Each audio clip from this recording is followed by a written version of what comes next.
Terry was my manager. He was a gruff and abrasive man. After working with him for a month, I wanted to quit. It was hard not to be offended by his direct and aggressive rants. Within a week, I knew he was a bully, and I took most of his attacks personally. I quit several months into the job. Working for Terry would not be easy for anyone. However, now I have some ideas for handling the Terrys in my life. Below are 3 things I wish I knew back then, to not get offended by others. 3 tips on how not to get offended by others. It's not about you. When a comment or rant is directed at you, most of the time, it's more about the other person than you. Even so, it's hard not to take it personally. The best method I know to deflect offensive comments is to transform the situation with a broader vision. In other words, don't get down in the dirt and wrestle with the gritty details. Instead, focus on where you're headed, not where you are. If you want meaningful, rewarding feedback, focus on that. Divert your attention to any positive quality you can glean about yourself, your work, or this angry colleague. Inside critical comments could be feedback that could help you. As long as you don't take it personally, you can grow from it. Just remember, other people's testy emotions are not about you. Here's an example that helps me. When my son was young, he used to fling himself onto the floor and shout, "I hate you," when he didn't get his way. Hate is a strong word. However, it never offended me. He's my son, and I love him no matter what.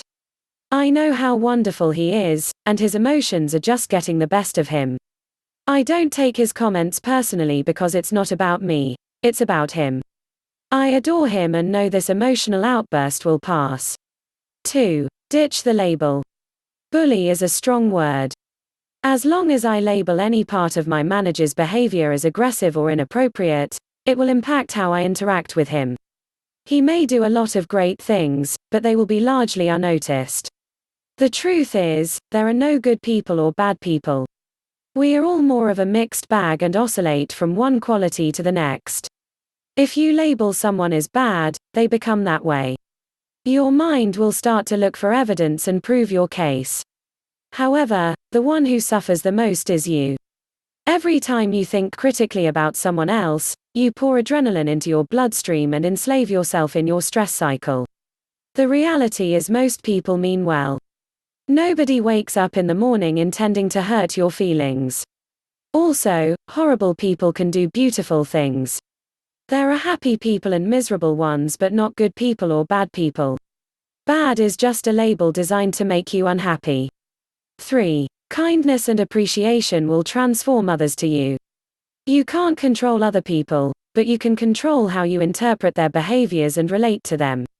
I think of kindness not as a goal to accomplish but as a feeling inside me.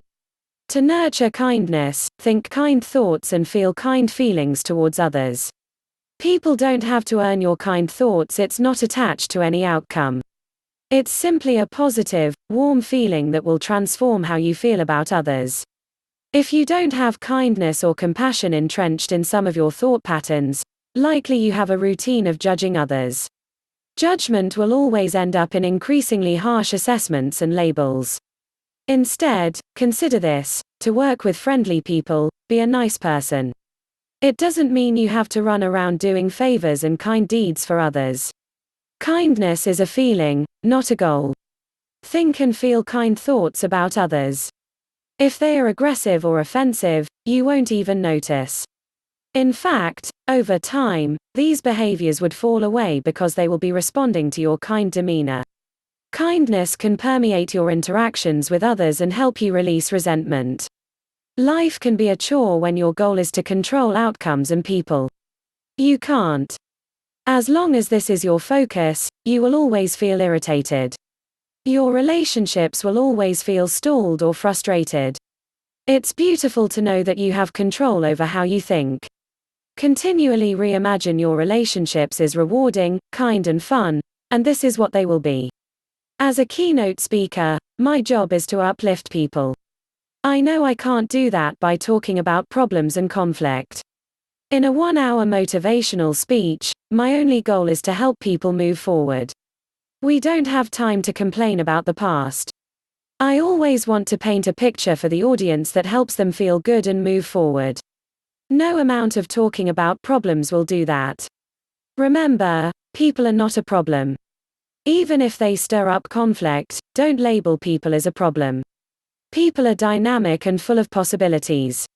Our only goal should be to bring out the best in others.